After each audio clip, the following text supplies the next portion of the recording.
Provavelmente não vai ser uma surpresa para você saber que na Idade Média a expectativa de vida média era muito menor do que é hoje. Quero dizer, faz sentido quando você considera todas as guerras, doenças e, sem falar, a tortura e a pena de morte. É comum ouvir que um medieval morreu em batalha ou devido à peste.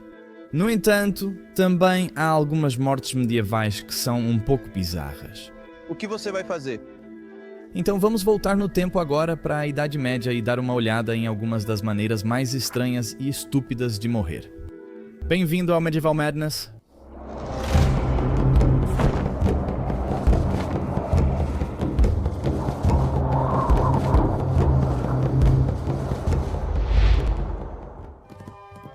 Sobre Luís III da França. Luís nasceu em cerca de 865, filho mais velho de Luís, o Gago, e Ansgarda da Borgonha. Seu pai foi rei da Aquitânia e mais tarde rei da França Ocidental. Quando ele morreu, o curto reinado de Luís, o jovem, foi marcado por dúvidas sobre sua legitimidade porque seus pais haviam se casado em segredo. Isso fez com que Luís tivesse que governar ao lado de seu irmão Carlomano II, já que muitos se recusavam a reconhecê-lo como o verdadeiro rei. Após os ataques vikings virarem problema nos reinos francos, Luís e seu irmão emboscaram os invasores em Sorcor no verão de 881. A luta foi sangrenta, mas de acordo com os Anais de Fulda, os francos ocidentais massacraram cerca de 9.000 vikings e saíram vitoriosos. Aos 16 anos, Luís já era herói de seu povo e o poema A Neve de Ludwig celebra sua piedade e coragem em batalha. Quando tinha cerca de 17 anos, em agosto seguinte, Luís não foi morto por um viking, mas sim pelo amor por uma jovem dama. Eles estavam ambos a cavalo e Luís a perseguia quando ela decidiu cavalgar de volta para a casa de seu pai.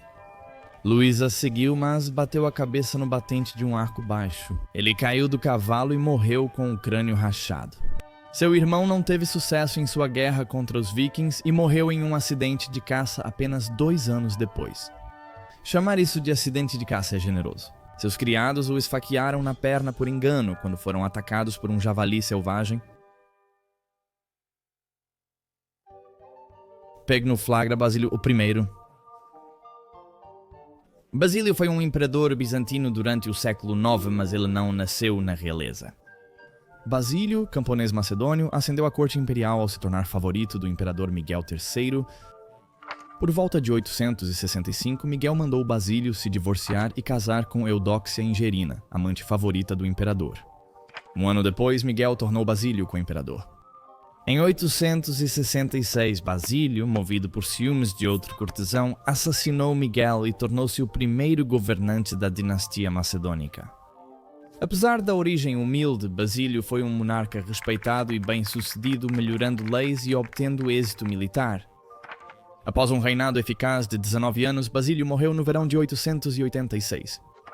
Segundo a Vita Eutimi, Basílio caçava cervos na Trácia, quando sozinho porque seus companheiros estavam cansados, o cervo, ao vê-lo isolado, se virou durante a fuga e tentou chifrá-lo. Ele lançou sua lança, mas os chifres do cervo bloquearam e ela ricocheteou no chão. O imperador, agora se vendo indefeso, tentou fugir, mas o cervo o perseguiu e o atingiu com seus chifres, de modo que acabou levando-o embora. As pontas dos chifres deslizaram sob seu cinto e o cervo o levantou do cavalo e o carregou para longe. Só souberam do ocorrido ao verem o cavalo sem cavaleiro. Básio foi arrastado pela floresta por 16 milhas antes que um assistente parasse o cervo e o soltasse com uma faca. Pare! O imperador acreditava que o servo estava tentando assassiná-lo e mandou executar o homem pouco antes de Basil sucumbir aos ferimentos e morrer.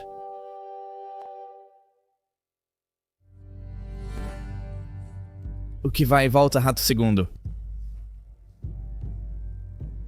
Então, a lenda diz que Rato era arcebispo de Mainz. Hoje Mainz é alemã, mas no século X pertencia ao Sacro Império Romano-Germânico.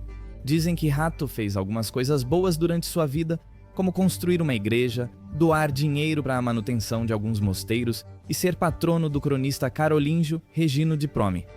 No entanto, ele também era conhecido como um homem cruel que oprimia os camponeses sob seu domínio. Havia uma torre pequena em uma ilha no Reno.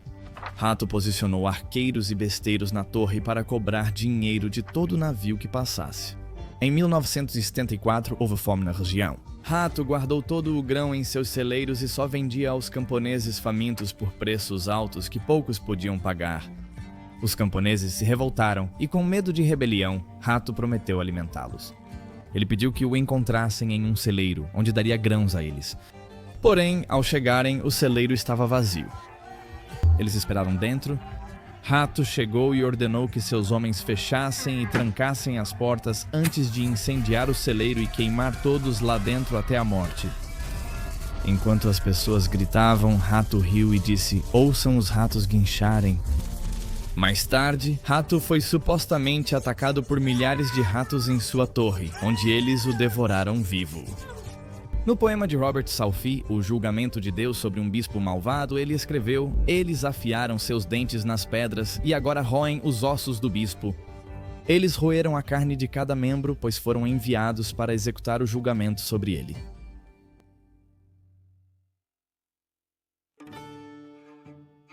O golpe de Lu, Edmundo Ironside. Edmundo II foi rei dos ingleses e iniciou seu breve reinado em 1016. Filho de Etelredo, o Indeciso herdou uma guerra contra os dinamarqueses e ganhou o apelido Ironside por enfrentar bravamente a invasão de Canuto.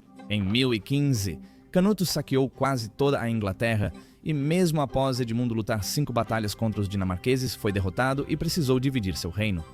Edmundo ficou com Wessex e permitiu que Canuto governasse o resto do país. Edmundo morreu após governar por apenas 7 meses. Após a invasão de Guilherme, o Conquistador, em 1066, o cronista alemão Adão de Bremen afirmou que ele foi envenenado. O escritor do século XII, Henrique de Huntingdon, afirmou que Edmundo foi morto enquanto usava o vaso sanitário. Citação: "Tendo ocasião de se retirar para a casa para aliviar as necessidades naturais, o filho do ealdormano Edric escondeu-se na fossa e esfaqueou o rei 2 vezes por baixo com uma adaga afiada, e deixando a arma cravada em suas entranhas, fugiu."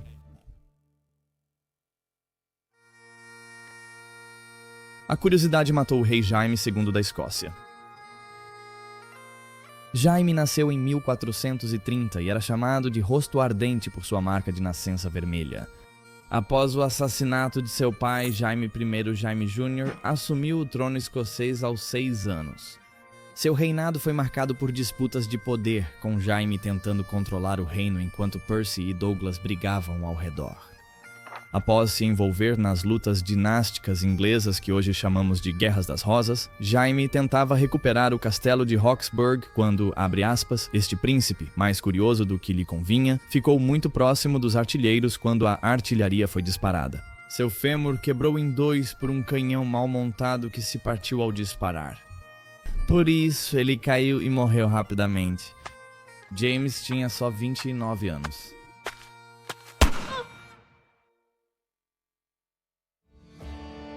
Qual é o seu veneno? Sultão Baibars al-Bunduqdari. Conhecido como Baibars, o Grande Pantera, foi governante mameluco da Síria e Egito, famoso por sua crueldade e obsessão pelo poder. Baibars usou com sucesso uma rede de espiões em sua busca para se manter um passo à frente tanto dos cruzados quanto dos mongóis. Em 1277, astrólogos previram que um rei morreria envenenado. Recém-chegado da Anatólia, o sultão, com ciúmes de um príncipe aiúbida popular, acreditava que matá-lo cumpriria a profecia. Baibars então convidou o príncipe para um banquete em Damasco. Baibars envenenou sua própria taça e a ofereceu ao príncipe, que bebeu tudo. Um servo de Baibars pegou a taça do príncipe e a encheu de novo. Sem saber que o veneno havia deixado seu rastro no cálice, ele a devolveu para Baibars, que bebeu dela. O príncipe aiúbida morreu rapidamente após receber mais veneno, enquanto Baibars agonizou por dias antes de morrer, cumprindo a profecia.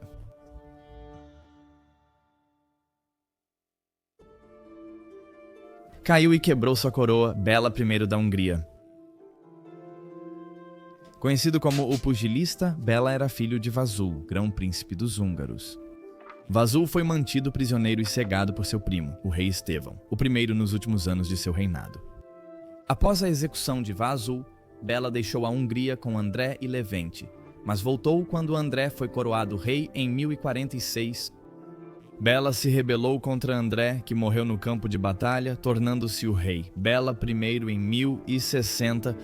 Bela libertou prisioneiros alemães para tentar encerrar o conflito com o Sacro Império Romano-Germânico, mas não conseguiu apaziguá-los. Ele estava prestes a abdicar em favor do sobrinho Salomão, apoiado pelos alemães, quando, segundo a crônica iluminada húngara, seu trono quebrou sob ele. A queda deve ter sido de uma altura considerável, porque Bela, que dizem ter ficado meio morto devido aos ferimentos, morreu pouco depois. Mau Carlos II de Navarra. Carlos, chamado de Mau, governava Navarra, que ocupava terras nos dois lados dos Pirineus Ocidentais. Ele nasceu em 1332, filho de uma princesa e de um conde. Carlos virou rei de Navarra em 1349. Também possuindo terras na Normandia, Carlos foi um dos principais participantes da Guerra dos 100 Anos entre França e Inglaterra e mudou de lado repetidamente para promover seus próprios interesses. Em 1351, Carlos se casou com Joana de Valois, filha do rei francês João II. Apesar de Carlos de Lacerda, o condestável da França, ser o favorito do rei, Carlos o Mau mandou assassiná-lo. Ele conspirou com os ingleses para adquirir mais terras francesas e criou anarquia em Paris quando descobriu que o rei inglês Eduardo III e o rei francês haviam feito as pazes.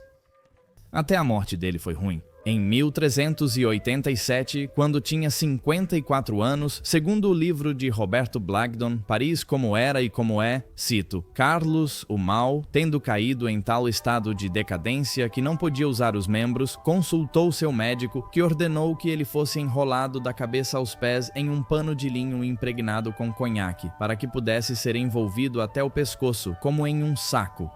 Era noite quando esse remédio foi administrado. Uma das atendentes do palácio, encarregada de costurar o pano que envolvia o paciente ao chegar ao pescoço, o ponto fixo onde deveria terminar a costura, fez um nó conforme o costume. Mas como ainda restava uma ponta de linha em vez de cortá-la como de costume com a tesoura, ela recorreu à vela, que imediatamente incendiou todo o pano. Assustada, ela fugiu e abandonou o rei, que assim foi queimado vivo em seu próprio palácio.